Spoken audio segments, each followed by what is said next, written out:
आज अपन शुरू करेंगे पीरियोडिक टेबल। ठीक है, पीरियोडिक टेबल से एक क्वेश्चन आता है 100%, और किसी पेपर में 2 क्वेश्चन भी आया हुआ है, ऐसा नहीं कि 2 क्वेश्चन नहीं आया हुआ है, 2 क्वेश्चन भी आए हुए हैं सर, बट मिनिमम एक ना एक क्वेश्चन तो आपको देखने को मिलेगा। तो हमारे वेटेज वाइज क्या पीरियोडिक टेबल बहुत इंपॉर्टेंट है। ठीक है, नेक्स्ट अब पीरियोडिक टेबल की हिस्ट्री पहले समझेंगे, जो कि उसके बेसिक्स में आती है।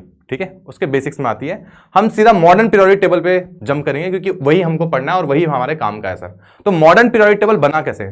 मॉडर्न पीरियोडिक टेबल बनने से पहले एक बहुत दिग्गज व्यक्ति रहे जिनका नाम है मेंडलीव्स। मेंडलीव्स पीरियोडिक टेबल आपने पढ़ा होगा बचपन में, 10 में पढ़ा होगा, 11 में भी पढ़ा होगा, दोनों ही जगह अपन मेंडलीव्स पीरियोडिक टेबल पढ़ते हैं। तो मेंडलीव क्या क्या करते थे, अपने दीवार में एक एक पेपर में खीला ठोक के सब एलिमेंट्स की स्टडी किया करते थे। तो उन्होंने सबसे पहले एक सबसे लॉजिकल एंड सबसे बढ़िया क्लासिफिकेशन किया था पीरियोडिक टेबल का, जिसको मेंडलीव्स पीरियोडिक टेबल बोलते हैं। बट उनके साथ एक दिक्कत हो गई थी कि सर उन्होंने जो पीरियोडिक फंक्शंस होते हैं, जो प्रॉपर्टीज होती है, उन्होंने बोल दिया था कि they are the function of atomic मास।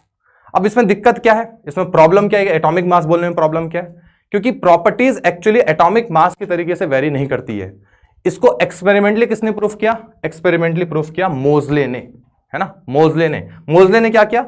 मोजले ने एक्सरेज की स्टडी की with respect to atomic number. तो उन्होंने क्या किया, उन्होंने एक ग्राफ बनाया ऐसा, है ना। यह है रूट न्यू मतलब कि फ्रीक्वेंसी ऑफ एक्सरे और वर्सेस एटॉमिक नंबर। तो ये स्ट्रेट लाइन आई विद रिस्पेक्ट टू जब मैं एटॉमिक नंबर यूज कर रहा हूं एज अ फंक्शन। बट इसी की जगह अगर एटॉमिक मास होती मेरे पास, एटॉमिक मास में जिंक के केस में 2 पॉइंट्स ऐसे रिफ्लेक्ट हो गए, है ना। जब ये डिफ्लेक्ट हो गए, यानी कि ये लीनियर फंक्शन तो था नहीं। लीनियर फंक्शन कौन था? एटॉमिक नंबर फंक्शन था।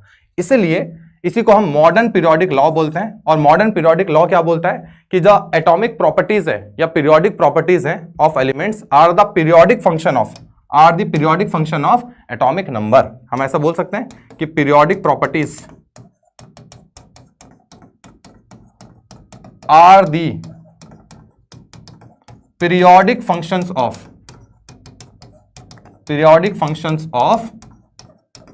atomic number, जो कि हमको एक्सपेरिमेंटली भी देखने को मिला है, तो यहां पे सबसे ज्यादा इंपॉर्टेंट क्या है? सबसे ज्यादा इंपॉर्टेंट है मेरा एटॉमिक नंबर का पॉइंट। सबसे ज्यादा इंपॉर्टेंट क्या है मेरा? एटॉमिक नंबर का पॉइंट। क्लियर है? तो अब ये तो हमारे मोजले ने तो बना दिया, बट आपको ये ध्यान रखना है कि हर किसी बच्चे को पूरी पीरियोडिक टेबल याद हो तो सबसे बढ़िया है।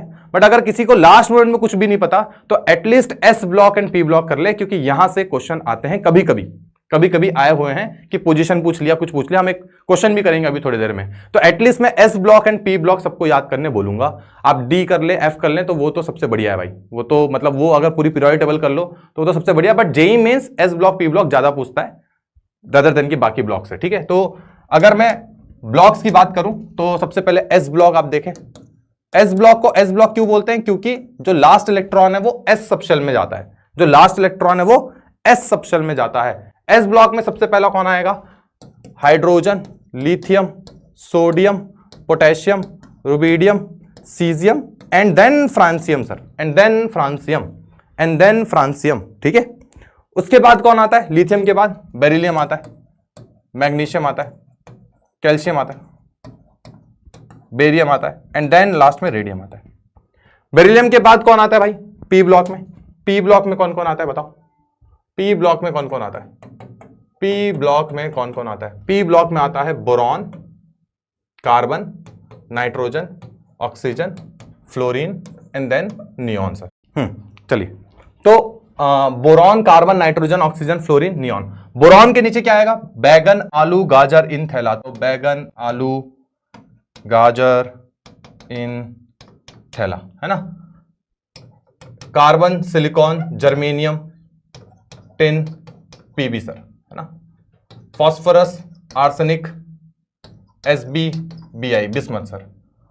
Oxygen, sulphur, SeTePO। Fluorine, chlorine, bromine, iodine, astatine and then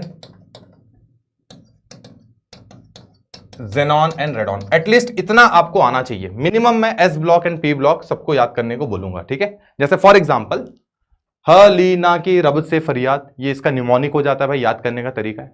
बेटा मांगे कार स्कूटर, बापूजी राजी, है ना। बैगन, आलू, गाजर, इन थैला, उसके बाद कहे शिव जी सुनो पार्वती, नाना पाटेकर असरानी सब बीमार, उससे टीपो, फिर कल बाहर आई।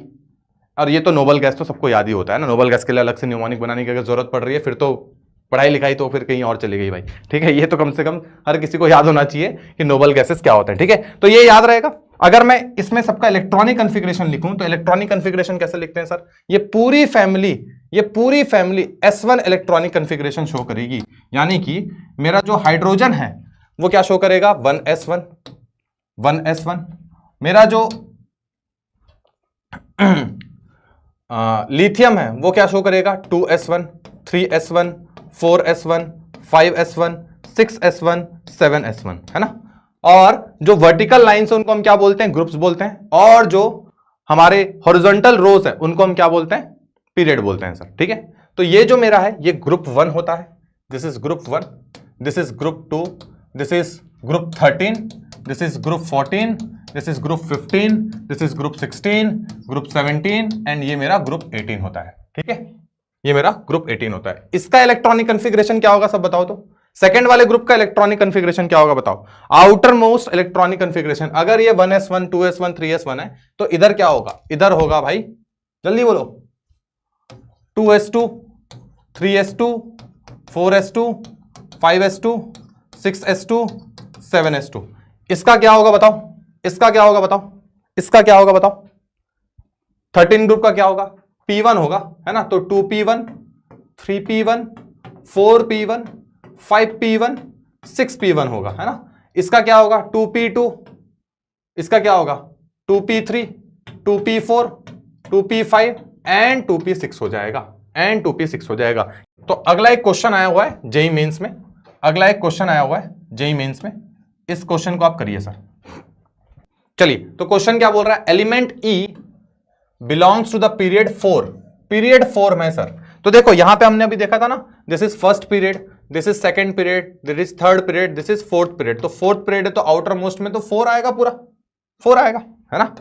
उसके बाद बोल रहा है group 16 of the periodic table, the वैलेंशियल electron configuration of the element which is just above E in the group is, E in the group is.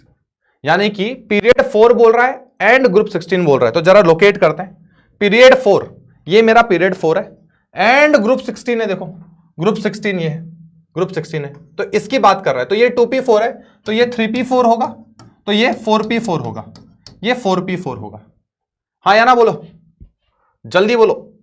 First period, second period, third period, fourth period ये हो गया। Fourth period में हम group 16 पे गए, तो group 16 पे अगर ये 2p4 है, ये 3p4 है, ये 4p4 हो जाएगा। तो इसके जस्ट ऊपर वाला क्या है, 3p4 है। इसके जस्ट ऊपर वाला क्या है, 3p4 है। 3p4 कहां दिख रहा है आपको, 3p4 कहां दिख रहा है आपको, देखो कौन सा ऑप्शन है, कौन सा ऑप्शन है। अब 3p4 इसमें भी दिख रहा है, इसमें भी दिख रहा है, बट क्या 3p4 के पहले 3s2 फिल होना चाहिए, नहीं होना चाहिए भाई। अब वो प्रिंसिपल के अकॉर्डिंग 3s2 फिल होना चाहिए, तो आंसर क्या हो जाएगा, ए हो जाएगा। आंसर क्या हो जाएगा, ए हो जाएगा। क्लियर है क्या बात, बहुत शानदार, बहुत शानदार। चलो आगे बढ़ते हैं। तो ए इज द राइट आंसर भाई, ए इज द राइट आंसर, ठीक है, ए इज द राइट आंसर। उसके बाद ये बहुत ज्यादा पूछा जाता है, ये भी क्वेश्चन काफी पूछा जाता है कि जो 100 के ऊपर एलिमेंट्स हैं, क्योंकि 100 के ऊपर जब एलिमेंट्स की खोज होती है तो नए नए किसी का नाम नहीं होता उसमें, है ना।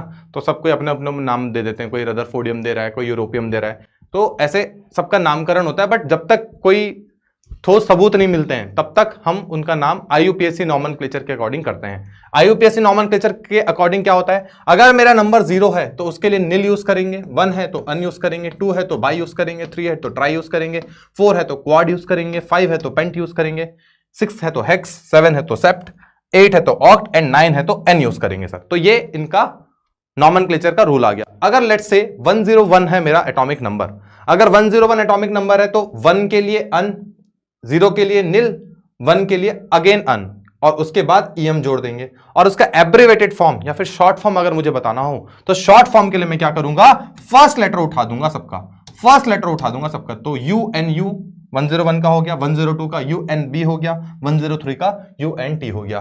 फिर आगे बढ़ते हैं, फिर आगे बढ़ते हैं सर। चलिए, तो IUPAC symbol for the element with atomic number 119 would be क्या होगा, तो 119 है अगर, तो 1 के लिए क्या यूज कर रहे हैं, 1 के लिए क्या यूज कर रहे हैं, 1 के लिए यूज कर रहे हैं अन एन ईएम, इसका वो हो जाएगा। और फर्स्ट लेटर उठा लो, फर्स्ट लेटर उठा लो, फर्स्ट यू उठा लेंगे, यू उठा लेंगे और ई उठा लेंगे। तो यू यू ई बोल दूं तो कोई दिक्कत, कोई परेशानी, कोई समस्या होगी क्या किसी को?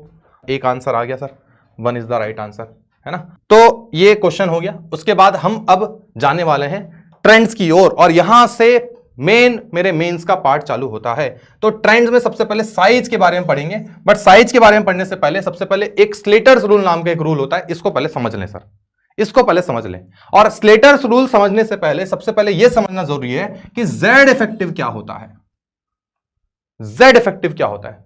जेड इफेक्टिव क्या होता है sir? Z effective is nothing but effective nuclear charge. Effective nuclear charge. Effective nuclear charge क्या होता है कि न्यूक्लियस कितने पावर से मेरे वैलेंस इलेक्ट्रॉन को खींच रहा है, उसका पावर कितना है वैलेंस इलेक्ट्रॉन को खींचने का, इस पावर को हम बोलते हैं जेड इफेक्टिव। जेड इफेक्टिव किसको बोलते हैं? It is the power by which nucleus is attracting the valence electron, है ना। वैलेंस इलेक्ट्रॉन को कितने पावर से वो अट्रैक्ट कर रहा है, इसको हम जेड इफेक्टिव बोलते हैं। तो अगर मैं सिंगल इलेक्ट्रॉन स्पीशीज की बात करूं, अगर मैं सिंगल इलेक्ट्रॉन स्पीशीज की बात करूं, आइए, अगर सिंगल इलेक्ट्रॉन है मेरे पास, तो सिंगल इलेक्ट्रॉन में तो ये जो न्यूक्लियस का पावर है वो F इक्वल टू के Q1 Q2 by are square लगाऊंगा, जो पावर आएगा वो इसका पावर कहलाएगा, कोई दिक्कत नहीं होगी। बट जैसे ही ये मल्टी इलेक्ट्रॉन स्पीशी आ जाता है, मल्टी इलेक्ट्रॉन स्पीशी में क्या होगा, यहां पे रिपल्जन्स चालू हो जाएंगी।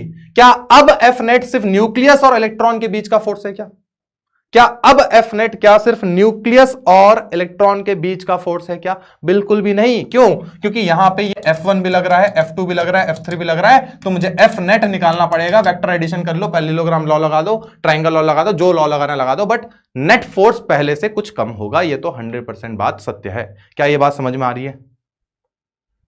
तो वो नेट फोर्स कितना होगा उसको हमको कैलकुलेट नहीं करना, बट इतना जरूर पता है कि पहले से तो कम होगा, तो हम बोलेंगे कि Z इफेक्टिव बराबर पहले कुछ फोर्स लग रहा था, पहले कुछ पावर थी, उससे कुछ कम हो गई, वो कितनी कम हो गई? सिग्मा। और सिग्मा को मैं बोलता हूं स्लेटर्स कांस्टेंट, और इस पूरे इक्वेशन को हम बोलते हैं स्लेटर्स लॉ।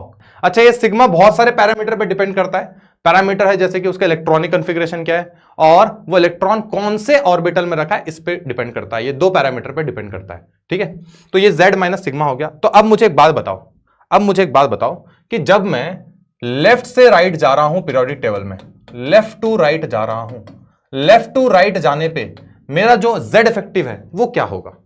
मेरा जो Z इफेक्टिव है वो क्या होगा? लेफ्ट से राइट जाने पे मेरा Z इफेक्टिव क्या होगा?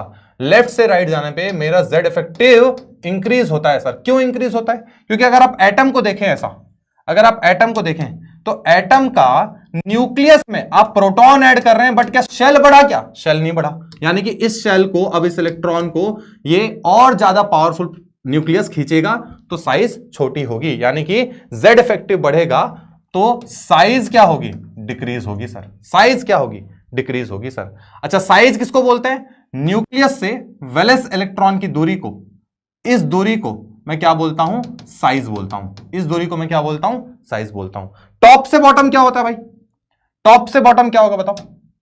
टॉप टू बॉटम जाने में मेरा Z इफेक्टिव क्या होगा? अब जनता बोलेगी कि Z इफेक्टिव फिर तो डिक्रीज होना चाहिए। नहीं नहीं नहीं नहीं नहीं, ये सबसे बड़ा ब्लंडर होता है कि टॉप से बॉटम जाने पे Z इफेक्टिव डिक्रीज होती है। ऐसा कुछ नहीं होता। टॉप से बॉटम जाने पे मेरी Z इफेक्टिव कांस्टेंट रहती है सर, कांस्टेंट रहती है, वो चेंज ही नहीं होती है, कांस्टेंट रहती है। क्योंकि जिस रेशियो में न्यूक्लियस में पावर बढ़ रहा है उतने ही रेशियो में मेरा क्या शेल बढ़ रहा है सर, तो वो कैंसिल आउट कर देते हैं अपने एक दूसरे के पावर को, तो इसलिए कांस्टेंट होती है। बट अगर मैं साइज की बात करूं, क्योंकि शेल बढ़ रहा है तो शेल बढ़ने से साइज इंक्रीज होती है। अब यहां पे एक शब्द लिख रहा हूं जनरली, और ये भी क्या होती है? जनरली। जनरली क्यों होती है इसका हमको कारण पता होना चाहिए। ये शब्द बड़ा खतरनाक है, ये जो जनरली शब्द है ना, ये इनऑर्गेनिक केमिस्ट्री के बच्चों को बहुत भयानक सपने देता है सर, भयानक। वो डरावने सपने क्यों आते हैं? क्योंकि जहां पे जनरली लिखा वहां पे क्या एग्जिस्ट करता है? जहां पे जनरली आया वहां पे क्या एग्जिस्ट करता है सर? जहां पे जनरली आया वहां पे क्या एग्जिस्ट करता है? वहां पे एग्जिस्ट करता है एक्सेप्शन। क्या एग्जिस्ट करता है? एक्सेप्शन। एक्सेप्शन एग्जिस्ट करता है। एक्सेप्शन मतलब कुछ अलग ट्रेंड शो कर रहा है, बट हर एक्सेप्शन का क्या होता है? कारण होता है, मैक्सिमम एक्सेप्शन के क्या होते हैं, रीजन होते हैं। मुझे उस रीजन को फोकस करना है, मुझे उस रीजन को फोकस करना है। तो आइए यहीं से अपन रीजन की ओर थोड़ा बढ़ते हैं, ठीक है।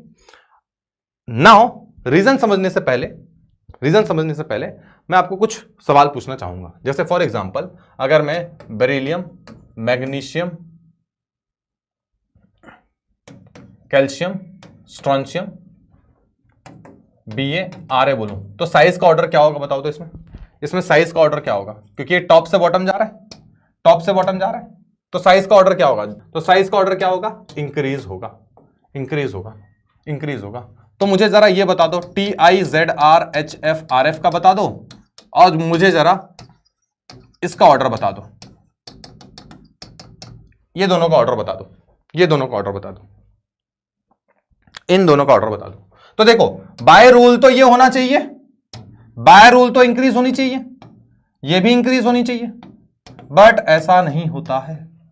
अब ये ऐसा क्यों नहीं होता है ये मुझे पता होना चाहिए, ऐसा क्यों नहीं होता है ये मुझे पता होना चाहिए। तो इसका कारण समझने के लिए हाइपर फोकस मोड एक्टिवेट कर लो, क्योंकि ये अगर समझ लिया तो आगे के जो ब्लॉक केमिस्ट्री के जो क्वेश्चंस है ना वो कहीं ना कहीं इनके लॉजिक से बनते हैं। तो ये समझना बहुत ज्यादा जरूरी है, बहुत ज्यादा जरूरी है, ध्यान रखना, ठीक है। तो हम समझने वाले हैं सबसे पहले शील्डिंग इफेक्ट या फिर स्क्रीनिंग इफेक्ट बोल लो, दोनों ही सेम है। शील्डिंग बोल लो, poor shielding effect of D and F electron बोल लो, ये सारे क्या है, ये सारे सेम चीज को रिप्रेजेंट करते हैं। तो आइए समझते हैं हम poor shielding effect of, poor shielding effect of D and F electrons, D and F electrons, poor shielding effect of D and F electron समझने वाले हैं। तो पुअर शील्डिंग समझने से पहले सबसे पहले हम कुछ इंपॉर्टेंट कॉन्सेप्ट समझेंगे। वो कॉन्सेप्ट क्या है सर? पहला कॉन्सेप्ट है penetration power. Penetration power, penetration power मतलब होता है closeness to nucleus, closeness to nucleus. आपको पता होगा कि हाइपोथेटिकली हम ऐसा मानते हैं कि जो मेरा एटम है, एटम में जो ऑर्बिटल्स होते हैं, जो ऑर्बिटल्स होते हैं s हो गया, p हो गया, d हो गया और f हो गया सर, है ना, s हो गया, p हो गया, d हो गया, ऐसे होते हैं ऑर्बिटल्स। नाउ जो s ऑर्बिटल है वो न्यूक्लियस से ज्यादा क्लोज है या ज्यादा दूर है भाई, जरा बता दो, ज्यादा क्लोज है या ज्यादा दूर है, जरा बता दो, ज्यादा क्लोज है या ज्यादा दूर है, बता दो, ज्यादा क्लोज है। तो s ऑर्बिटल का पेनिट्रेशन पावर ज्यादा है देन d देन f से। ये क्लियर हुआ क्या? s ऑर्बिटल का पेनिट्रेशन पावर ज्यादा है than p than d than f। Clear है? बहुत बढ़िया, बहुत शानदार, ठीक है। अगर ये समझ में आ गया तो अब दूसरी बात समझते हैं कि सर जो s ऑर्बिटल है, जो p ऑर्बिटल है, जो d ऑर्बिटल है और जो f ऑर्बिटल है, अब s ऑर्बिटल को ध्यान से देखो, ध्यान से देखो इसको, s p d और f। तो ये जो s ऑर्बिटल होता है ये काफी कंसंट्रेटेड होता है, दिस इज कंसंट्रेटेड। और जैसे जैसे मैं p than d than f जाता हूं तो f क्या होता है, f डिफ्यूज होने लगता है। कंसंट्रेटेड मतलब कि एक ही जगह उसकी इलेक्ट्रॉन डेंसिटी कंसंट्रेटेड है, और डिफ्यूज मतलब कि इलेक्ट्रॉन डेंसिटी फैली हुई है, फैली हुई है। तो जैसे जैसे मैं कंसंट्रेटेड से डिफ्यूज की ओर जा रहा हूं, ये दोनों कारण से होगा क्या, होगा क्या? फॉर एग्जाम्पल मैं न्यूक्लियस हूं, आप वैलेंस इलेक्ट्रॉन है, ठीक है सर। अब अगर मैं फॉर एग्जाम्पल मैं आपके पास आ जाता हूं और मैं कैमरा के सामने ऐसे हाथ रख दूं, तो क्या आप मुझे देख पा रहे हो? क्या नहीं देख पा रहे हो। और पास रखूंगा तो ये और बंद होता जाएगा। तो ये जो s ऑर्बिटल है ये क्या कर रहा है, ये शील्ड कर रहा है, ये रोक रहा है।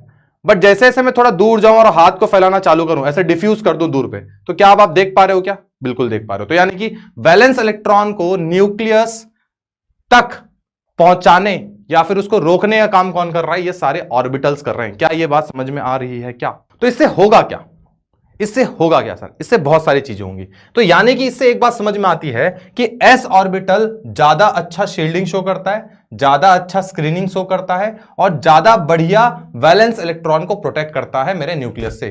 बट ठीक अपोजिट मेरा जो डी और एफ है, क्या ये ज्यादा अच्छा शील्ड या स्क्रीन कर पा रहा है क्या मेरे वैलेंस इलेक्ट्रॉन को? बिल्कुल भी नहीं। तो यानी कि मेरा डी एंड एफ क्या शो करता है? पुअर शील्डिंग इफेक्ट शो करता है वैलेंस इलेक्ट्रॉन के प्रति। क्या शो करता है? पुअर शील्डिंग इफेक्ट शो करता है। ठीक है, तो अगर हमने समझ लिया कि भाई पुअर शील्डिंग इफेक्ट क्या होती है, तो इसका रिजल्ट क्या होता है आइए देखते हैं। इससे होगा क्या सर? अरे पुअर शील्डिंग इफेक्ट तो आपने बता दी, बट इससे होगा क्या? इससे होगा बहुत कुछ सर। कैसे? आइए देखते हैं। सबसे पहला कार्यक्रम हम टाइटेनियम ZrHF और जरा इसके थोड़ा सा पहले आए, अगर अपन थोड़ा सा पहले आए तो क्या है? स्कैनेडियम YLASE। अब आप इसको थोड़ा बारीकी से समझना, ठीक है? इसका इलेक्ट्रॉनिक कॉन्फ़िगरेशन और इसका इलेक्ट्रॉनिक कॉन्फ़िगरेशन में लिख सकता हूं क्या? बिल्कुल लिख सकता हूं। तो अगर जरा मैं इसका इलेक्ट्रॉनिक कॉन्फ़िगरेशन लिखूं तो इसका इलेक्ट्रॉनिक कॉन्फ़िगरेशन है 3D1, इसका इलेक्ट्रॉनिक कॉन्फ़िगरेशन है 4D1, 5D1, 6D1, 3D2, 4D2, 5D2, 6D2। कोई दिक्कत, कोई परेशानी, कोई समस्या? नहीं सर, कोई दिक्कत नहीं। नाउ जब 5D1 था तो ये लेंथेनाइट सीरीज चालू हो रही थी और यहां एक्टिनाइट सीरीज चालू हो रही थी। तो 5D के बाद 5D2 फिल होने से पहले 4F14 फिल हो गया सर, 4F14 फिल हो गया। अब ये 3D1 है तो यहां 4S2 है, 4D1 है तो यहां 5S2 है, यहां पे 5D1 है तो यहां 6S2 है। तो अगर जरा इसका मैं थोड़ा डायग्राम बना दूं ना सर आपके सामने, यहां पे इसका डायग्राम जरा चेक करना, इसका डायग्राम जरा चेक करना आप, ठीक है? ऐसा है मेरा 6S2, इसके अंदर 5D2 और इसके अंदर मेरा 4F14 है और यहां पे मेरा न्यूक्लियस है, यहां मेरा न्यूक्लियस है। मैंने क्या किया? मैंने इसका इलेक्ट्रॉनिक कॉन्फ़िगरेशन लिखा। अब मैं फोकस कर रहा हूं इस पे, हॉफनियम पे फोकस कर रहा हूं। लेट्स से हॉफनियम का मैं इलेक्ट्रॉनिक कॉन्फ़िगरेशन लिखूंगा अगर HF का, अगर तो क्या लिखूंगा? 6S2, 5D2 एंड 4F14 लिखूंगा ना भाई। अरे यही तो लिखूंगा। तो इसको मैंने बना दिया 6S2, 5D2, 4F14। तो आपको पता होगा कि 5D2 ऐसा कुछ होगा, 4F14 कुछ ऐसा होगा। इसका कोई शेप नहीं होता, हमारे कोर्स में नहीं है, मैं बस हाइपोथेटिकल बना रहा हूं भाई ऐसा, ठीक है? लिटरल वे में मत ले लेना, बस ऑब्वियस सी बातें नहीं होता है ना। बट डी का तो ऐसे ही होता है भाई, ठीक है ना? डी के 5 ऑर्बिटल्स होते हैं, dxy, dyz, dxz, dz2, dx2 - y2। उनमें से हम ये वाले शेप अगर कंसिडर करें तो, ठीक है? क्लियर है बात, है ना? बहुत बढ़िया। तो अब अगर देखा जाए तो इसको मैं बोलता हूं अल्टीमेट शेल। इसको मैं क्या बोलता हूं? Ultimate shell. इसको एन से रिप्रेजेंट करते हैं। इसको मैं बोलता हूं पेन अल्टीमेट शेल, इसको मैं बोलता हूं पेन अल्टीमेट शेल, और इसको मैं बोलता हूं antepenultimate shell, antepenultimate shell. If this is n तो ये क्या होगा? n-1 और इसको n-2, है ना? इसको वैलेंस शेल भी बोलेंगे और इसको इनर कोर बोलते हैं सर। यहां तक सॉर्टेड है। तो ये क्या शो कर रहे थे? मेरे डी और एफ इलेक्ट्रॉन्स शील्डिंग अच्छी शो कर रहे थे कि पुअर शील्डिंग शो कर रहे थे? कौन सी शील्डिंग शो कर रहे थे भाई? पुअर शील्डिंग शो कर रहे थे। तो ये क्या है ना, इनको आप होल की तरह इमेजिन करो। किसकी तरह? होल की तरह। यानी कि न्यूक्लियस के सामने दीवार पे खिड़की बन गई बड़ी बड़ी। अब ये न्यूक्लियस इस खिड़की से क्या करेगा? इस इलेक्ट्रॉन को पकड़ेगा और खींचेगा। जब खींचेगा तो ये ऑर्बिटल क्या होगा, या ये जो पूरा शेल है ये क्या होगा? पास आएगा। पास आएगा तो साइज क्या हो जाएगा? साइज पहले जितना बराबर हो जाएगा। तो इसलिए ऑर्डर क्या होगा? ZTI से ZR तो बड़ा होता है, बट ऑलमोस्ट HF बराबर हो जाता है। और इस पूरे कार्यक्रम को मैं क्या बोलता हूं? लेंथेनॉइड कॉन्ट्रैक्शन बोलता हूं। क्या बोलता हूं? लेंथेनॉइड कॉन्ट्रैक्शन को जब मैं सेम कॉन्सेप्ट RF पे चिपका दूंगा और सेम मैं RF के लिए लिखूंगा तो उसको मैं क्या बोलूंगा? एक्टिनाइड कॉन्ट्रैक्शन बोलूंगा। क्या बोलूंगा? एक्टिनाइड कॉन्ट्रैक्शन बोलूंगा। चलिए, बहुत बढ़िया। तो इससे होगा क्या? साइज बराबर होगी। क्यों हुई ये समझ में आ गया? इसको लेंथेनाइड कॉन्ट्रैक्शन बोलते हैं। अब इसका अंग्रेजी में बड़ा बड़ा आप अनुवाद करके इतना बड़ा डेफिनेशन पढ़ लें, बट उसका अर्थ, उसका सार यही है सर। इसको आप जितने सरल भाषा से समझ सकें। जेई क्यों इतना खूबसूरत एग्जाम है? क्योंकि यहां पे मीडियम और ये सबका कोई भी बाउंडेशन नहीं है, बैरियर नहीं है। आप सोच सकते हैं तो आप सोच लो, बस किस भाषा में सोच रहे हो, किस तरीके से सोच रहे हो, सही कॉन्सेप्ट सोच रहे हो, आपकी नैया पार है सर। ठीक है, आपकी नैया पार है। चलिए, तो ये हो गया हमारा ये वाला कार्यक्रम। अब सिमिलरली इसी तरीके से अगर मैं बात करूं बैगन, आलू, गाजर इन थैला की। तो इन सबका इलेक्ट्रॉनिक कॉन्फ़िगरेशन लिखते हैं थोड़ा सा। तो इसका इलेक्ट्रॉनिक कॉन्फ़िगरेशन क्या है, 2p1 है। इसका इलेक्ट्रॉनिक कॉन्फ़िगरेशन क्या है, 3p1 है, 4p1 है, 5p1 है और 6p1 है। तो सिमिलरली थेलियम के पहले कौन फिल हुआ है, 4f14 फिल हुआ है सर। 4f14 फिल हुआ है तो क्या होगा, पुअर शिल्डिंग इफेक्ट शो करेगा। तो थेलियम और इंडियम की साइज बराबर हो जाती है। ये क्यों बराबर होती है, due to actinide contraction. Similarly gallium के पहले scandium, titanium, vanadium, chromium, manganese, iron, cobalt, nickel, copper, zinc fill होती है। निकल, कॉपर, जिंक फिल होती है। एक सेकेंड भाई, इसको थोड़ा मिटा देते हैं ना। निकल, कॉपर, जिंक फिल होती है।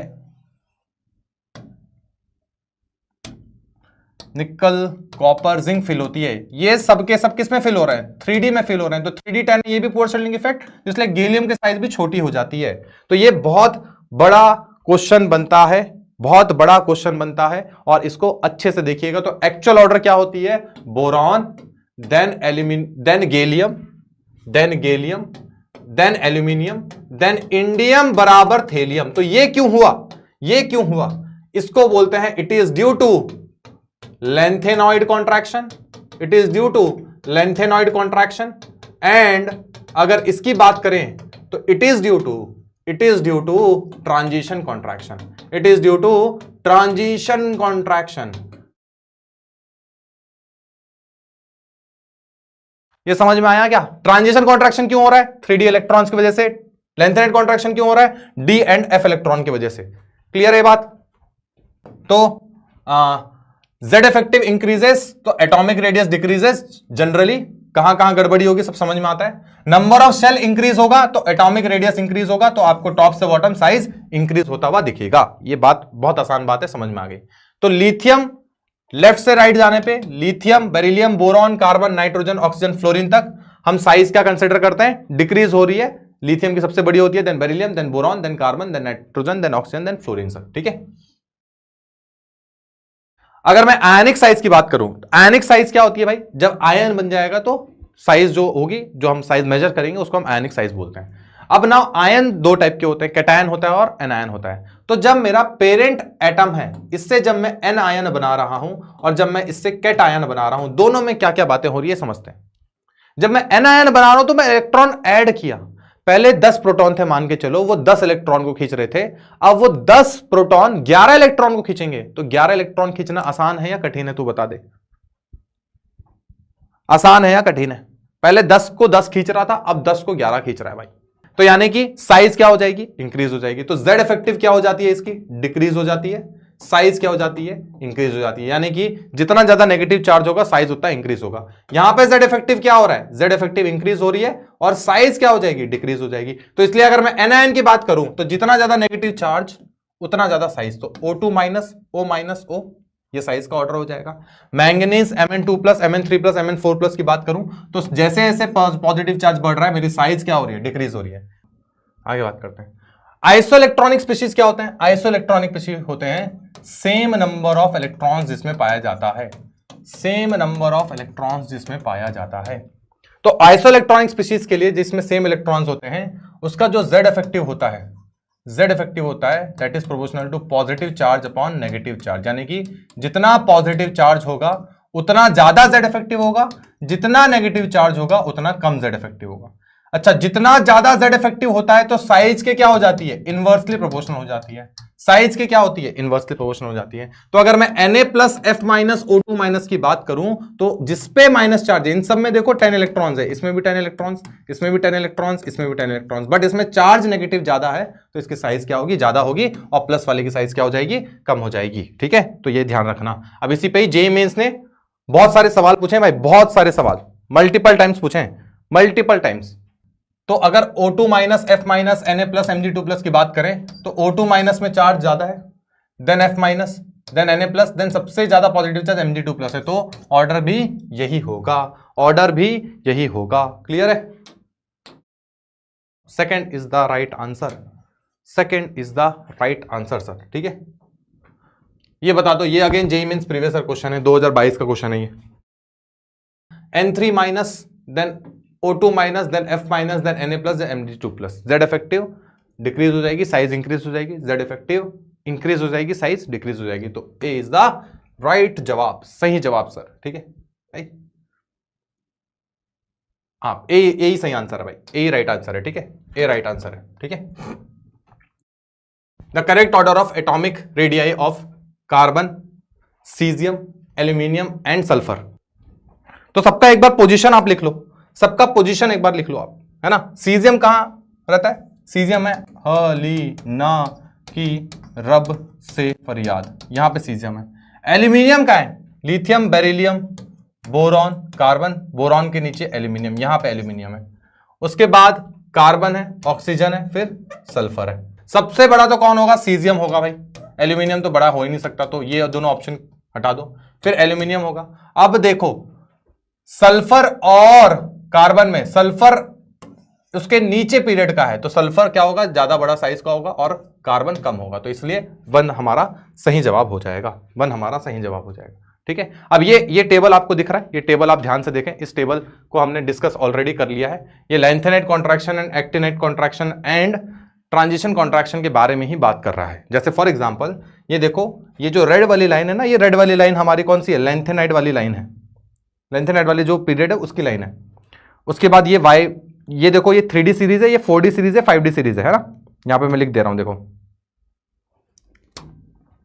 ये जो सीरीज है, this is my 3D series, this is my 4D series and this is my 5D series. तो देखो 3D और 4D के बीच गैप ज्यादा है, बट 4D और 5D के बीच गैप क्या है? बिल्कुल है ही नहीं। क्यों नहीं है? क्योंकि poor shielding effect of D and F की वजह से दोनों बराबर हो गए हैं, दोनों बराबर हो गए हैं। सेम यहां पे भी देखोगे तो यहां पे भी साइज ऑलमोस्ट बराबर है। उसका कारण कुछ और है भाई, इसका कारण कुछ और है। और ये अचानक से साइज इंक्रीज क्यों हो रही है? इसका भी कारण कुछ और है सर, इसका भी कारण कुछ और है, ठीक है। क्या कारण है इसको भी समझेंगे। गैलियम की साइज कम क्यों हुई थी एल्यूमिनियम से? बताया कोई कारण? क्या है कारण भाई? Due to transition contraction, due to transition contraction, due to transition contraction की वजह से होता है ये, है ना। अब ये बराबर क्यों हो रहा है इसको थोड़ा समझते हैं, इसको समझते हैं। तो देखो scandium, titanium, vanadium, chromium, manganese, iron, cobalt, nickel, copper, zinc है सर। अगर सबका मैं इलेक्ट्रॉनिक कॉन्फ़िगरेशन लिखूं तो क्या होगा? 3D1, 3D2, 3D3, 3D5, 3D5, 3D6, 3D7, 3D8, 3D10 और अगेन 3D10। तो होता क्या है कि जैसे जैसे डी में इलेक्ट्रॉन्स फिल हो रहे हैं तो दो इफेक्ट्स लगते हैं, एक तो जेड इफेक्टिव और दूसरा इलेक्ट्रॉन इलेक्ट्रॉन रिपल्जन भी लगना चालू होता है, क्योंकि आप एक छोटे से एरिया में बहुत ज्यादा इलेक्ट्रॉन फिल कर रहे हैं। तो दो चीजें काम कर रही हैं, एक इलेक्ट्रॉन इलेक्ट्रॉन रिपल्जन एंड दूसरा जेड इफेक्टिव। ये दोनों आपस में लड़ाई करते हैं भाई। तो यहां तक तो कौन जीत रहा है? यहां तक तो जेड इफेक्टिव जीत रहा है भाई। फिर यहां पे क्या होता है? यहां पे जेड इफेक्टिव और इलेक्ट्रॉन इलेक्ट्रॉन रिपल्जन बराबर हो जाते हैं और यहां पे इलेक्ट्रॉन इलेक्ट्रॉन रिपल्जन जीत जाता है। जब इलेक्ट्रॉन इलेक्ट्रॉन रिपल्जन जीतता है तो जिंक की साइज क्या हो जाती है? बढ़ जाती है। तो इसीलिए अगर मैं पूछता कि बताओ 3D सीरीज का सबसे छोटा एलिमेंट कौन है, तो निकल है, जिंक नहीं है, ध्यान रखना। निकल सबसे छोटा एलिमेंट है, निकल सबसे छोटा एलिमेंट है 3D सीरीज का। जिंक ज्यादा क्यों हो गया? क्योंकि इलेक्ट्रॉन इलेक्ट्रॉन रिपल्जन ज्यादा डोमिनेट कर रहा है इन केस ऑफ Zn, क्योंकि 3D10 कॉन्फ़िगरेशन में 10 इलेक्ट्रॉन को हमने भर दिया, तो रिपल्जन होगा तो साइज इंक्रीज हो जाएगी, दैट्स व्हाई जिंक की साइज बढ़ जाती है। तो effect of lanthanides cancelling out the effect of last shell added in the 6th period and therefore the transition series 4D and 5D elements having the same size is called lanthanide contraction, and whereas the size of 5D and 6D series are same, that effect is known as actinide contraction sir। तो lanthanide contraction का भाई ही है ना, दूर का भाई है, cousin brother है, कौन? actinide contraction। क्लियर है ये बात? सबको आ रही समझ में? बहुत बढ़िया, ठीक है। तो ये बता दो atomic radius of Ag is closest to Ag silver का साइज सबसे क्लोज किसका है? सबसे क्लोज किसके है?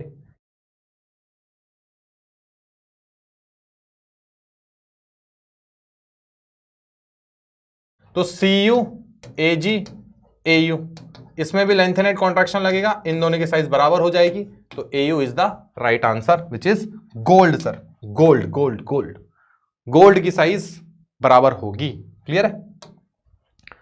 अब ये जो यहां से बातें अपन करेंगे पीरियोडिक टेबल की, ये काफी काफी काफी ज्यादा इंपॉर्टेंट है, क्वेश्चन यहां से बहुत ज्यादा पूछे जाते हैं। अच्छा, एक चीज और है इनऑर्गेनिक केमिस्ट्री में कि सर आपको प्रायोरिटी पता होनी चाहिए हर चैप्टर की, कि इस चैप्टर में सबसे ज्यादा प्रायोरिटी वाला क्वेश्चन किस टॉपिक से आता है। जैसे केमिकल बॉन्डिंग आपने अभी थोड़ी देर पहले पढ़ा, तो केमिकल बॉन्डिंग में वीएससी-पीआर से सबसे ज्यादा पूछता है और एमओटी से सबसे ज्यादा पूछता है। अगर वीएससी-पीआर और एमओटी कर लिया तो लाइफ झिंगा लाला भाई, फिर बहुत ज्यादा माथा पच्ची, मतलब अगर किसी के पास समय की कमी है, वैसे तो पूरा अगर कोई बोलता है तो पूरा ही पढ़ के जाना चाहिए, और जो पूरा पढ़ रहा है उसके सामने ये सवाल आएगा ही नहीं, वो कभी ये सवाल पूछेगा ही नहीं सर कि मुझे थोड़ा सा बता दो कि मैं क्या पढ़ के जाऊं। जिसके लिए समय की कमी है, जो अभी अभी कहीं जागा है, नए साल में जागा है कि अब चलो 1 तारीख से न्यू ईयर रेजोल्यूशन लेते हैं, पढ़ाई करेंगे भाई, तो उनके लिए मैं यही बोलूंगा कि आप प्रायोरिटी लिस्ट देख लें एक बार कि भाई कौन से चैप्टर से क्या क्वेश्चन ज्यादा पूछा जा रहा है, और उसके अकॉर्डिंग आप उसकी तैयारी करें। पीरियोडिक टेबल में अगर बात करूं तो पीरियोडिक टेबल में 2 चीज सबसे ज्यादा इंपॉर्टेंट है, first is electron gain enthalpy and second is ionisation enthalpy. Sir ये 2 सबसे ज्यादा इंपॉर्टेंट टॉपिक्स है जिससे सबसे ज्यादा क्वेश्चंस आते हैं। क्लियर है सबको बातें? क्लियर है सबको बातें? क्लियर है? बोलो।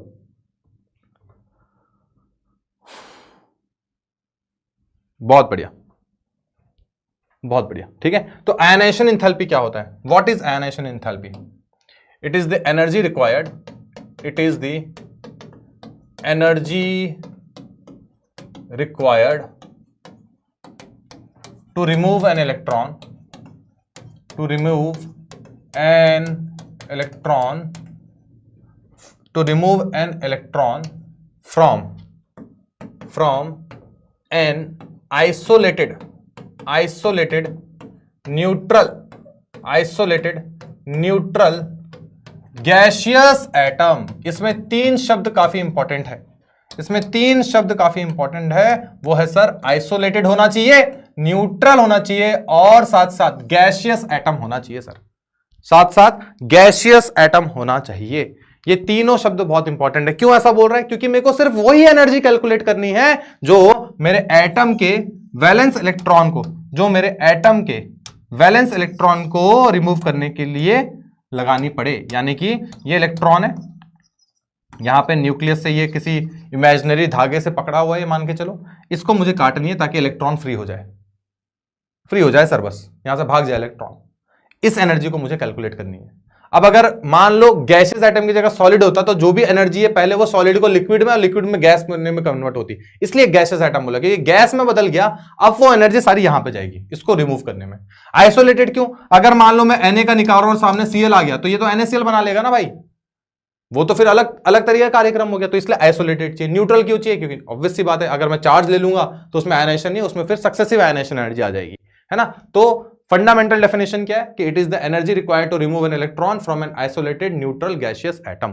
तो ये ध्यान रखना। अब बात करते हैं इसके फैक्टर्स पे, किन किन फैक्टर्स पे डिपेंड करता है। तो ionisation energy is inversely proportional to atomic size. क्यों एटॉमिक साइज? साइज जितना छोटा, अच्छा साइज को सेकंड में पढ़ लेंगे, पहले जेड इफेक्टिव समझ लेते हैं। जेड इफेक्टिव जितना ज्यादा, बताओ जेड इफेक्टिव ज्यादा मतलब कि न्यूक्लियस का पावर ज्यादा, न्यूक्लियस के पावर से मुझे इलेक्ट्रॉन खींच के लाना है तो ज्यादा एनर्जी लगेगी, तो आयनाइजेशन एनर्जी ज्यादा। जेड इफेक्टिव ज्यादा होता है तो साइज छोटी होती है, तो आयनाइजेशन एनर्जी साइज के इनवर्सली प्रोपोर्शनल। अब ये एसपीडीएफ क्या है? ये पेनिट्रेशन पावर है। कोई इलेक्ट्रॉन अगर पी में रखा है, सब चीज सेम है उसका, बट अगर वही इलेक्ट्रॉन एस में चले जाए तो एस से इलेक्ट्रॉन निकालना कठिन है, क्योंकि न्यूक्लियस के पास है। जब न्यूक्लियस के पास होगा भाई, न्यूक्लियस के पास लेट्स से एक हाइपोथेटिकल सिचुएशन बता रहा हूं, ठीक है, कि यहां पे एस है, यहां पे पी है और यहां पे डी है, दो सब सेम ऑर्बिट में, तो न्यूक्लियस के नजदीक है, तो ज्यादा जो अटैच्ड होगा, ज्यादा अट्रैक्टिव फोर्स न्यूक्लियस के साथ कौन लगा रहा होगा? एस वाला लगा रहा होगा कि पी वाला कि डी वाला? एस वाला। तो इससे इलेक्ट्रॉन निकालने में ज्यादा एनर्जी लगेगी, कम लगेगी? ज्यादा एनर्जी लगेगी सर। तो इसलिए एस का पेनिट्रेशन पावर ज्यादा होने की वजह से आयनाइजेशन एनर्जी भी ज्यादा होती है। Reactivity of metal is inversely proportional to ionisation energy. बिल्कुल सही बात है, जितनी जल्दी आयनाइज होगा Na बना लेगा, उतनी जल्दी Cl- से रिएक्ट करके घर बसा के क्या करेगा? कंपाउंड बना लेगा भाई, NaCl बना लेगा, ठीक है। तो ये भी सही बात है। आगे बात करते हैं। तो अगर चार्ज की बात किया जाए तो चार्ज जितना ज्यादा आयनाइजेशन एनर्जी भी उतना ज्यादा, तो इसलिए Fe3+ then Fe2+ then Fe sir, है ना। स्टेबल इलेक्ट्रॉनिक कॉन्फ़िगरेशन, ये बहुत इंपॉर्टेंट है, ये बहुत इंपॉर्टेंट है, ये बहुत इंपॉर्टेंट है, ये बहुत इंपॉर्टेंट है। तो यहां पे मैं एक पॉइंट लिखता हूं, यहां पे एक पॉइंट सब लिखेंगे कि जब भी ionisation energy and electron gain enthalpy का क्वेश्चन आएगा, मैं इलेक्ट्रॉनिक कॉन्फ़िगरेशन लिखूंगा, मैं इलेक्ट्रॉनिक कॉन्फ़िगरेशन लिखूंगा, ये ध्यान रखना। अब इलेक्ट्रॉनिक कॉन्फ़िगरेशन डिफरेंट एटम पे लगती है, सेम एटम पे नहीं लगती है। सबसे बड़ा डाउट भी होता है बच्चों का और सबसे बड़ा ब्लंडर भी होता है। इलेक्ट्रॉनिक कॉन्फ़िगरेशन कभी भी सेम एलिमेंट के डिफरेंट ऑक्सीडेशन स्टेट पे नहीं लगती। इलेक्ट्रॉनिक कॉन्फ़िगरेशन का पैरामीटर डिफरेंट एलिमेंट्स में लगता है, ये ध्यान रखना, ठीक है। तो सर इलेक्ट्रॉनिक कॉन्फ़िगरेशन लिख के क्वेश्चन सॉल्व करूंगा। तो अगर ये कर लेगा तो नाइट्रोजन क्या है, P3 है, ऑक्सीजन कौन है, P4 है, क्या है ये, हाफ फील्ड है। और आपको पता है बड़े प्यार से कि हाफ फील्ड ऑर्बिटल्स में जब इलेक्ट्रॉन रहता है स्टेबल होता है, स्टेबिलिटी से इलेक्ट्रॉन निकालना कठिन होता है। तो इसलिए नाइट्रोजन फैमिली की आयनाइजेशन एनर्जी ज्यादा होती है ऑक्सीजन फैमिली से। एंड किसी भी पीरियड में सबसे हाईएस्ट आयनाइजेशन एनर्जी किसकी होती है, नोबल गैसेस की होती है सर, नोबल गैसेस की होती है सर। क्लियर है ये बात, अपन आगे बढ़ते हैं, ठीक है। तो आयनाइजेशन एनर्जी ऑफ गैलियम ज्यादा होता है एल्यूमिनियम से। अगेन क्यों, पुअर शील्डिंग इफेक्ट लग रही है गैलियम में, अंदर में डी इलेक्ट्रॉन्स भर रहे हैं, मेरे शेल में होल कर दिए तो न्यूक्लियस इलेक्ट्रॉन को पकड़ लिया, तो इलेक्ट्रॉन को अब निकालना कठिन होगा। आयनाइजेशन एनर्जी 5d की ज्यादा होती है 4d से due to lanthanide contraction, ये भी पता है सबको, ये सबको पता है। और बोरॉन फैमिली की अगर बात करूं तो boron, aluminium, gallium, indium, thallium, तो ये 1 है, ये 2 है, ये 3 है, ये 4 है, ये 5 है। ऑर्डर ऑफ आयनाइजेशन एंथैल्पी कोई बता सकता है क्या, तो 1 5 3 2 4 ये नंबर है, ये नंबर है भाई। इस नंबर, ये नंबर मुझे ऐसा याद हुआ कि मैं जब शुरू अपने टीचिंग करियर स्टार्ट किया था तो उसमें एक बच्चा था, तो मैंने उसको बोला था कि भाई ये मैंने पढ़ा दिया, मतलब उस टाइम तक मुझे उतना एक्सपीरियंस नहीं था, मैं धीरे धीरे एक्सपीरियंस हुआ, सीखते गया। तो उस बच्चे ने मुझे एक बहुत बढ़िया चीज सिखाई। उसने क्या किया था, उसने अपना फोन का पासवर्ड ही ना हफ्ते 10 दिन 15 दिन ना 15324 रख दिया। तो उसने मुझे बताया कि सर मैंने ये रखा है। तो ये डेडिकेशन होती है, ये डिसिप्लिन होती है कि मैं कितना इन्वॉल्व हूं अपने गोल में, अपने प्रोसेस में। 15324 क्या है, क्योंकि अलग है, क्योंकि ये कोई नॉर्मल ट्रेंड तो है नहीं। 15324 ये बोलती है कि बोरॉन का ज्यादा होगा, उसके बाद थेलियम का ज्यादा होता है, उसके बाद गैलियम का होता है, उसके बाद एल्यूमिनियम का होता है, लास्ट में इंडियम का होता है। ये ऑर्डर होता है आयनाइजेशन एनर्जी का। एबनॉर्मल है तो थोड़ा सा ध्यान रखें, ये नंबर याद रख लें 15324, 2 बार लिख दे चैट में, याद हो जाएगा भाई तुझे, ऐसे ही याद हो जाएगा, मैं तुझे बता रहा हूं, गारंटी है ना। 2 बार लिख दे 15324, याद हो जाएगा तुझे आयनाइजेशन एनर्जी क्या होती है, ठीक है, समझ में आ रहा है। अब ये क्यों होती है, अरे थेलियम पहले क्यों आ गया, क्योंकि भाई थेलियम में 4 है, 14 भर दिया तूने, होल कर दिया, न्यूक्लियस पकड़ लिया इलेक्ट्रॉन को, न्यूक्लियस छोड़ ही नहीं रहा इलेक्ट्रॉन को, तो एनर्जी कितनी देनी पड़ेगी, ज्यादा देनी पड़ेगी सर, ज्यादा देनी पड़ेगी सर, ज्यादा देनी पड़ेगी सर। समझ में आ रहा है ये बात, है ना। तो ऑर्डर क्या होगा इसका, ऑर्डर क्या होगा, एक सेकंड ना, ये होगा 15324 बोला ना, तो 15324 ये हो जाएगा। बोरॉन का सबसे ज्यादा, फिर थेलियम का, फिर गैलियम का, फिर एल्यूमिनियम का, और सबसे कम इंडियम का। समझ में आ रहा है। गैलियम का एल्यूमिनियम से ज्यादा क्यों, ट्रांजिशन कॉन्ट्रैक्शन। थेलियम क्यों ज्यादा आ गया, लेंथेनाइट कॉन्ट्रैक्शन की वजह से। आगे बात करते हैं, ठीक है। तो ये क्वेश्चन है, तो identify the elements X and Y using the ionisation energy values given. Ionisation energy है किलोजूल पर mole, first ionisation energy and second ionisation energy है, ठीक है। First ionisation energy and second ionisation energy है। तो first ionisation energy 495 है, second 4563 है, और 731 एंड 1450 है, ठीक है, 1450 है। तो देखो जब कभी भी किसी सक्सेसिव आयनाइजेशन एनर्जी में बहुत बड़ा जंप दिखता है, मतलब कि ये नोबल गैस कॉन्फ़िगरेशन अचीव कर चुका होगा, यानी कि पहला एलिमेंट जो है वो हो सकता है कि ग्रुप 1 का हो। तो ग्रुप 1 का पहला एलिमेंट कोई दिख रहा है क्या, अरे एक ही दिख रहा है, काम खत्म हो गया, टाटा बाय बाय, खत्म भाई। Na दिख रहा है ना, बस हो गया काम। दूसरा मैग्नीशियम है, बिल्कुल सही आंसर है ये, बिल्कुल सही आंसर है, first is the right answer, first is the right answer. समझ में आया क्या, शानदार। बोल रहा है consider the elements magnesium, aluminium, silicon, phosphorus and silicon, the correct increasing order of the first ionisation enthalpy is. तो सबका आप एक बार पोजीशन देख लो क्या है ना। तो ऑब्वियस सी बात है फास्फोरस का ज्यादा होगा सल्फर से, क्योंकि ग्रुप 15 है, ग्रुप 16 है, इसका P3 कॉन्फ़िगरेशन होता है, इसका P4 कॉन्फ़िगरेशन होता है, हाफ फील्ड का ज्यादा होता है, तो फास्फोरस ज्यादा सल्फर से। तो ये तो नहीं हो सकता क्योंकि सल्फर पीछे हो गया भाई सिलिकॉन से, है ना, सिलिकॉन का कम होता है। और ये भी नहीं हो सकता क्योंकि सल्फर का यहां ज्यादा बताया है ना, ये दोनों तो नहीं हो सकते। अब इनमें देखते हैं, मैग्नीशियम और एल्यूमिनियम में चेक करते हैं भाई। तो BeMg बोरॉन और एल्यूमिनियम है, तो मैग्नीशियम का ज्यादा होता है क्योंकि S2 इलेक्ट्रॉन है और ये P1 इलेक्ट्रॉन है, और आपको बताया कि S2 एक तो फुल्ली फिल्ड ऑर्बिटल है और S का पेनिट्रेशन पावर भी ज्यादा होता है, S का पेनिट्रेशन पावर भी ज्यादा, पेनिट्रेशन पावर ज्यादा तो आयनाइजेशन एनर्जी ज्यादा होती है, तो इसलिए आंसर क्या होगा, 1 हो जाएगा, 1 हो जाएगा सर। क्लियर है, क्लियर है बात, 1 इज द राइट आंसर। ठीक है, next is electron gain enthalpy, next is electron gain enthalpy. Electron gain enthalpy की ओर बढ़ रहे हैं। इलेक्ट्रॉन गेन इंथैल्पी क्या होती है, अब ध्यान रखना मैंने क्या बोला, it is the energy change, it is the energy change when an electron is added, when an electron is added to isolated neutral gaseous atom, isolated neutral gaseous atom. अब यहां पे क्या बोला, चेंज बोला, चेंज बोला, change मतलब कि positive भी हो सकता है नेगेटिव भी हो सकता है, इसलिए electron gain enthalpy exothermic endothermic दोनों होता है, बट आयनाइजेशन एंथैल्पी सिर्फ एंडोथर्मिक होती है सर, सबसे इंपॉर्टेंट बात है ना। मेरी इलेक्ट्रॉन गेन एंथैल्पी क्या होती है, it is both exothermic and endothermic, it is both exothermic and endothermic. तो एंडोथर्मिक किसका होगा, सबका एक्सोथर्मिक होता है, बट कुछ लोगों को छोड़ दिए जो अपवाद है, जैसे बेरिलियम, जैसे नाइट्रोजन और जैसे नियॉन फैमिली, इन सब का क्या होता है, पॉजिटिव इलेक्ट्रॉन गेन एंथैल्पी होता है। क्या होता है, पॉजिटिव इलेक्ट्रॉन गेन एंथैल्पी होता है। क्यों होता है बेरिलियम का, क्योंकि S2 है तो तू इलेक्ट्रॉन लेके जाएगा, बट वो ऑलरेडी स्टेबल है, तो वो इलेक्ट्रॉन इजीली ऐड करने नहीं देगा, तो जबरदस्ती करेगा, तो तेरे को एनर्जी देनी पड़ेगी, जब एनर्जी देनी पड़ेगी तो इलेक्ट्रॉन की एंथैल्पी पॉजिटिव हो जाएगी।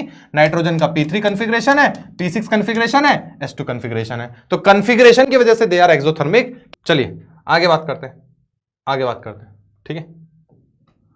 तो सर इलेक्ट्रॉन एफिनिटी जो होता है वो minus of electron gain enthalpy होता है, ध्यान रखना। इलेक्ट्रॉन एफिनिटी क्या है, एफिनिटी मतलब होता है प्यार, कौन इलेक्ट्रॉन को ज्यादा प्यार करता है ना, कौन इलेक्ट्रॉन को ज्यादा प्यार करता है। तो इसमें कुछ बातें आपको बता दूं, जैसे कुछ एक्सेप्शंस भी हैं। फ्लोरीन, क्लोरीन, ब्रोमीन, आयोडीन में जो ऑर्डर होता है वो क्या होना चाहिए।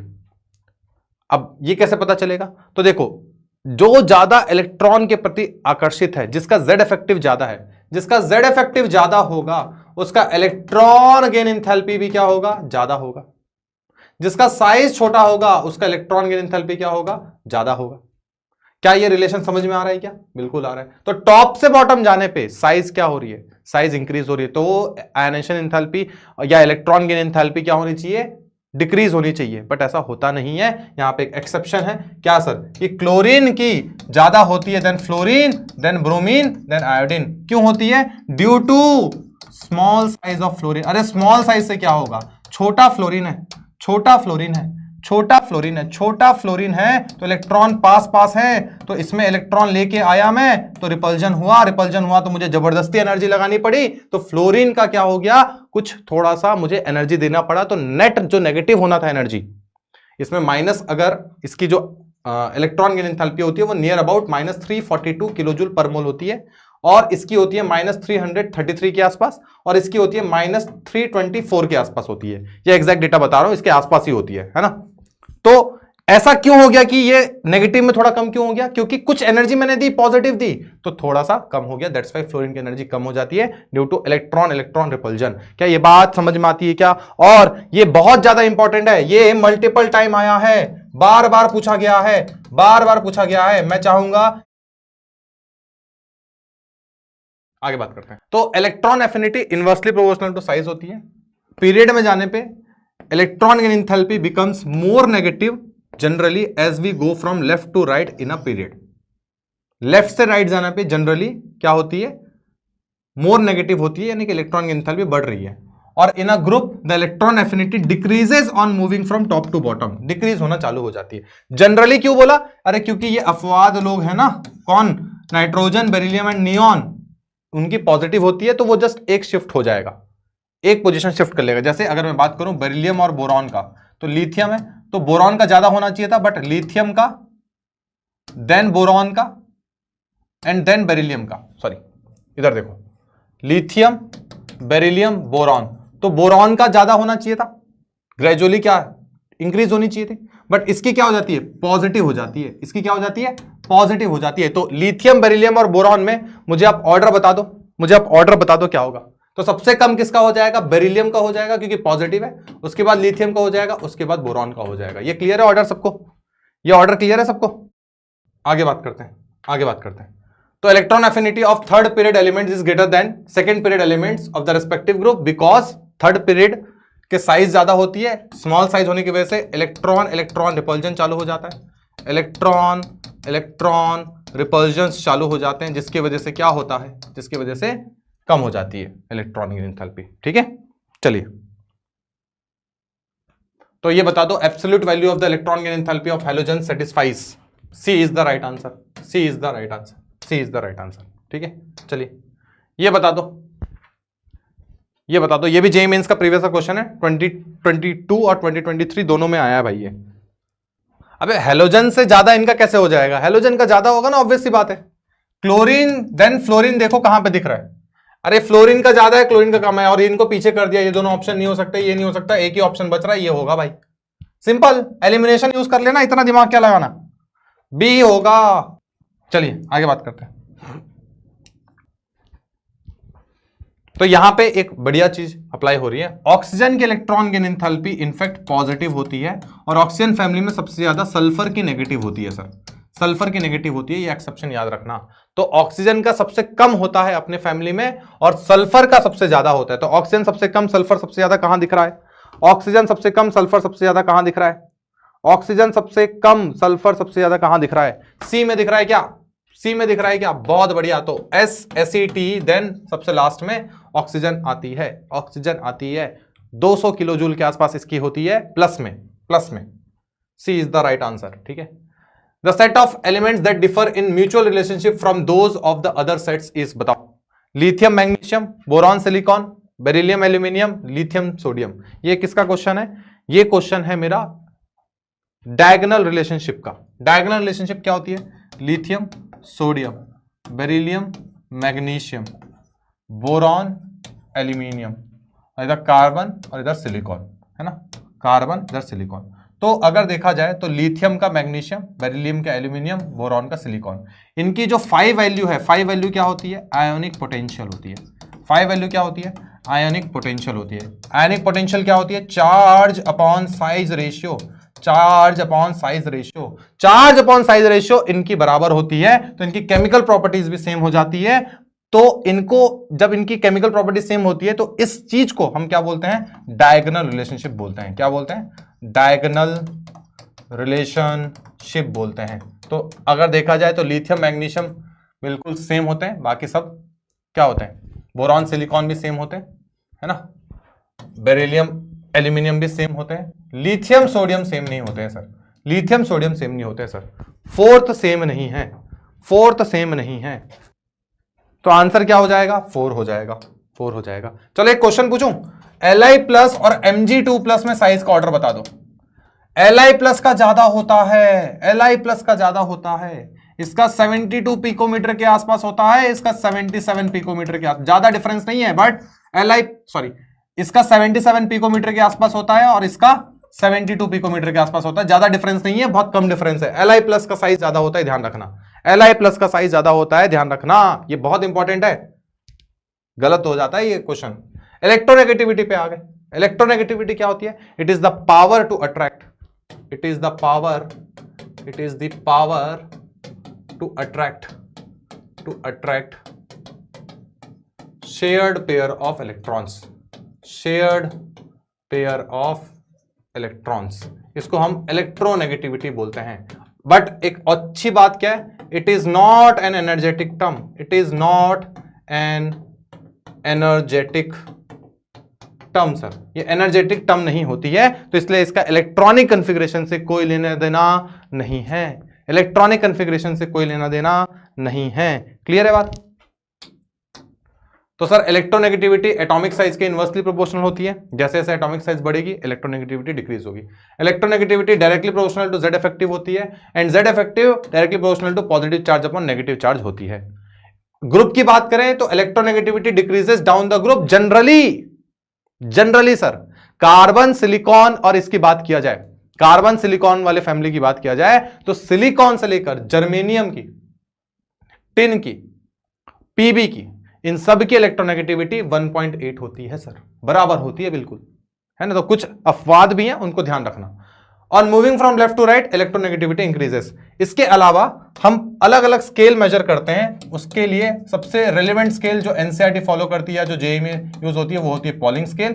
पॉलिंग स्केल पे कुछ इलेक्ट्रोनेगेटिविटी वैल्यू आपको याद होनी चाहिए, तो आपके सेहत के लिए और आपके नंबर के लिए, दोनों के लिए अच्छा है, क्योंकि इलेक्ट्रोनेगेटिविटी याद नहीं होगी, नंबर कम आएंगे तो सेहत बिगड़ जाएगी ना, फिर पापा मम्मी बेलन वेलन लेके आ जाएंगे आपके पास, तो इसलिए याद कर लो, ज्यादा अच्छा है। पॉलिंग स्केल पे देखा जाए तो पॉलिंग स्केल पे फ्लोरीन की कितनी होती है? 4, क्लोरीन बराबर नाइट्रोजन होती है कितनी? 3, oxygen is the second highest electronegative element that is 3.5, उसके बाद फॉस्फोरस बराबर हाइड्रोजन बराबर 2.1, उसके बाद कार्बन बराबर सल्फर बराबर आयोडीन बराबर 2.5, ब्रोमीन बराबर 2.8 सर, इतनी याद कर लो। लाइव झिंगल आला सर, लाइव झिंगल आला सर, लाइव झिंगल आला, कोई दिक्कत नहीं होगी आपको। अगर आपको इतनी याद है, चाहे ऑर्गेनिक हो, चाहे इनऑर्गेनिक हो, चाहे कोई भी और केमिस्ट्री हो, उसमें आपको इतना ही काम आएगा, इतना आता है, शानदार चलेगा आपका कार्यक्रम। ठीक है, पहले इतना कर लो, अगर देखा जाए तो और भी याद होनी चाहिए, बट मैं आपको वो चीजें बता रहा हूं जो आपके एकदम टू द पॉइंट वाली बातें भाई, ये कर लिया तो कोई भी दिक्कत नहीं होगी। ठीक है, क्लियर है? शानदार शानदार शानदार। चलो आगे बात करते हैं। तो इलेक्ट्रोनेगेटिविटी जैसे जैसे पॉजिटिव चार्ज बढ़ती है वैसे वैसे इलेक्ट्रोनेगेटिविटी बढ़ती है, तो यानी कि जेड इफेक्टिव बढ़ती है तो इलेक्ट्रोनेगेटिव, तो जेड इफेक्टिव का जो ऑर्डर है ना, वही सेम आप इलेक्ट्रोनेगेटिविटी का ऑर्डर यूज कर सकते हो in case of ionic species, in case of ionic species, है ना, वही आप इलेक्ट्रोनेगेटिविटी का भी ऑर्डर फॉलो कर सकते हो। अगर मैं दूसरा एलिमेंट्स की बात करूं तो जैसे जैसे नेगेटिव चार्ज बढ़ता है तो इलेक्ट्रोनेगेटिविटी डिक्रीज होती है ना, इलेक्ट्रोनेगेटिविटी डिक्रीज होती है सर। नेचर ऑफ ऑक्साइड में आगे, नेचर ऑफ ऑक्साइड से बहुत ज्यादा पूछा जाता है, तो नेचर ऑफ ऑक्साइड में सिंपल है, आपने अब तक बचपन से कौन से एसिड का नाम सुना है सर? आपने सुना है HCl, आपने सुना है H2SO4, आपने सुना है HNO3, ये तो सबने सुना होगा, है ना, hydrochloric acid, sulphuric acid and nitric acid. मुझे बताओ इसमें SO4 और NO3 ये दोनों कैसे ऑक्साइड्स है? मेटालिक ऑक्साइड है कि नॉन मेटालिक ऑक्साइड है? नॉन मेटालिक ऑक्साइड्स है, यानी कि non metallic oxides are acidic in nature. ये सबको समझ में आ गया? मैंने बोला था ना, इनऑर्गेनिक केमिस्ट्री क्या होती है? ऑब्जर्वर, जो बढ़िया ऑब्जर्वर होगा ना, जिसका ऑब्जर्वेशन बहुत अच्छा होगा, जो बढ़िया ऑब्जर्वेंट होगा, वो उसकी इनऑर्गेनिक केमिस्ट्री खराब ही नहीं हो सकती भाई, उसकी खराब ही नहीं हो सकती, पॉसिबल ही नहीं है। क्यों? क्योंकि जिसके ऑब्जर्वेशन अच्छा है वो ऑब्जर्व करते करते अपनी खुद का ऑब्जर्वेशन से पढ़ेगा, चेक करेगा और बना लेगा, उसको जल्दी याद होगी, उसको रिटेन जल्दी होगी, क्योंकि वो ऑब्जर्व कर रहा है और कनेक्ट कर रहा है। तो इसलिए हम बोल रहे हैं कि sir non metallic oxides are acidic in nature, non metallic oxides are acidic in nature. तो मेटालिक ऑक्साइड्स क्या होंगे जरा बता दे, मेटालिक ऑक्साइड्स क्या होंगे जरा बता दे चैट में। Metallic oxides are basic in nature. तो इन दोनों के अलावा और भी ऑक्साइड्स होते हैं, उनको बोलते हैं एम्फोटेरिक ऑक्साइड, जो दोनों ही बिहेव करते हैं, और एक होता है न्यूट्रल ऑक्साइड, जो दोनों ही बिहेव नहीं करता, जो दोनों ही बिहेव नहीं करता। अब जेईई मेंस की बात हो रही है तो मैं तो जेईई एडवांस के भी कुछ क्वेश्चंस आए हुए हैं, पहले वो बता देता हूं। जैसे एम्फोटेरिक ऑक्साइड्स के बारे में आया है, तो एम्फोटेरिक ऑक्साइड्स कुछ तुझे पता होना चाहिए। एम्फोटेरिक ऑक्साइड्स कौन से होते हैं? तो कौन से होते हैं भाई? BeO होता है, Al2O3 होता है, As2O3 होता है, Sb2O3 होता है, PbO2 होता है, और SnO होता है, और Cr2O3 होता है, और V2O5 होता है, और ZnO होता है सर। ये सारे क्या हैं? ये सारे क्या हैं? ये सारे मेरे एम्फोटेरिक ऑक्साइड्स हैं भाई, एम्फोटेरिक ऑक्साइड्स हैं। न्यूट्रल ऑक्साइड्स कौन से होते हैं? आजा देख ले, न्यूट्रल ऑक्साइड्स कौन से होते हैं? न्यूट्रल ऑक्साइड्स होते हैं वो जो ना तो एसिड के साथ बिहेव करते हैं ना तो बेस के साथ बिहेव करते हैं, वो है मेरे कार्बन मोनोऑक्साइड, N2O और NO सर। ये तीनों याद रख, एनसीईआरटी में है, क्वेश्चन आया हुआ है बहुत बार जेईई मेंस में, इतना होता है तो बढ़िया हो जाएगा, कोई दिक्कत नहीं है ना। इसके अलावा भी और है, पीबीओ भी आएगा, बिल्कुल आएगा सर, पीबीओ भी आएगा इसके साथ, बिल्कुल आएगा, है ना। इसके अलावा बट इतना ही क्वेश्चन ज्यादा पूछे गए, तो इतना अगर आता है तो मेरा काम हो जाएगा, कोई दिक्कत नहीं होगी। देख ले, कॉपी में 2 बार लिख ले, आराम से सांस ले ले गहरी गहरी, और अब मजा आने लगा ना, अब क्लास में मजा, अब तो इंजन गर्म हुई है भाई, अब तो इंजन गर्म हुई है। तो along a period acidic nature increases because left से राइट जाने पे नॉन मेटालिक कैरेक्टर इंक्रीज हो रहा है। जितना ज्यादा नॉन मेटल उतना ज्यादा acidic oxide, acidic nature increases. Top से बॉटम जाने पे बेसिक नेचर इंक्रीजेस, टॉप से बॉटम जाने पे बेसिक नेचर इंक्रीज हो रहा है। बहुत शानदार। तो इसलिए अपने को इस तरफ एस ब्लॉक तरफ बेसिक ऑक्साइड्स मिलेंगे, बीच में कहीं एम्फोटेरिक मिलेंगे, और इधर एसिडिक ऑक्साइड्स मिलेंगे, ठीक है। अच्छा, अगर सेम मेटल है, सेम मेटल के डिफरेंट ऑक्साइड्स है, अगर मैं तुझे पूछ लेता कि N2O3, N2O4 और N2O5 में एसिडिटी बता दे तो किसका है, तो तू बोलेगा सर कि for same metal my acidic character is directly proportional to oxidation state of central metal,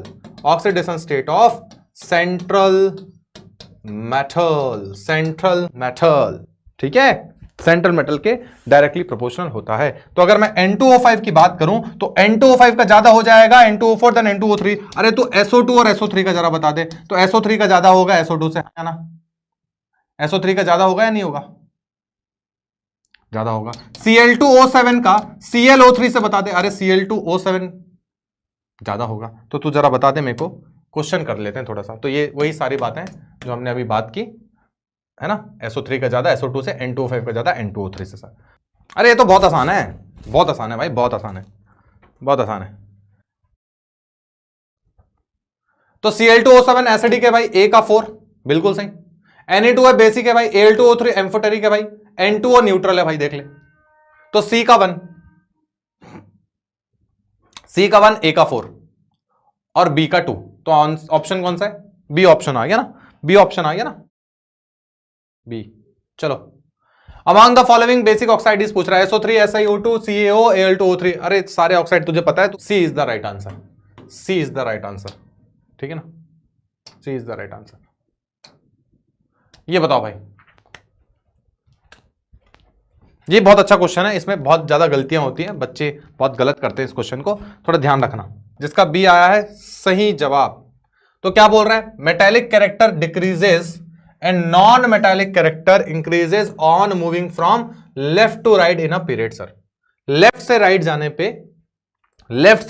पे मेटालिक कैरेक्टर डिक्रीज हो रहा है, 100% सत्य वचन है ये। तो non metallic character increases on moving from left to right, ये भी सत्य वचन है सर। फ्लोरीन, ऑक्सीजन, ये सब कहां है, पी ब्लॉक में राइट में दिख रहे हैं, तो नॉन मेटल होते हैं, ये तो तुझे पता है ना।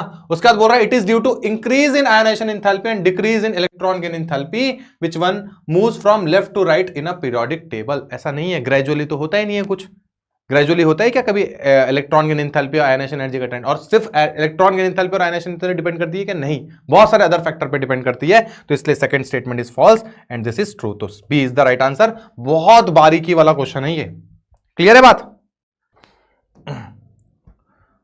ये बताओ भाई, अरे ये तो ऑक्सीजन, नाइट्रोजन, बेरिलियम, फ्लोरीन और बोरॉन में आयनाइजेशन एनर्जी का ट्रेंड बताना है, तो सबसे ज्यादा किसका होगा, फ्लोरीन का होगा। तो ये ऑप्शन हट गया, ये ऑप्शन हट गया, ये दोनों में देखना है, बी और सी में, बी और सी में। यहां बोल रहा है कि बेरिलियम और बोरॉन में, बेरिलियम एंड बोरॉन में आप चेक करो, बेरिलियम का ज्यादा होता है, बोरॉन का कम होता है, क्योंकि S2 कॉन्फ़िगरेशन है, P1 कॉन्फ़िगरेशन है, याद है ना, ये याद है ना। तो यानी कि ये ऑप्शन हट गया, क्योंकि फिफ्थ शुड बी लास्ट, तो बी ऑप्शन इज करेक्ट, है ना, बी ऑप्शन इज करेक्ट। तो आंसर क्या होगा, आंसर क्या होगा, बी, है ना। थोड़ा सा अपन ऑप्शन से कैसे खेलना है मैं आपको बता रहा हूं, एग्जाम में ऑप्शन वाला ट्रिक बहुत काम करता है भाई, एलिमिनेशन का ट्रिक बहुत काम करता है ना। ऑर्गेनिक इनऑर्गेनिक में तो एलिमिनेशन बहुत जोरों शोरों से काम करता है, तो आप जरा ऑप्शन से भी थोड़ा खेलना सीखें, कैसे सीखते हैं, ठीक है, क्लियर है।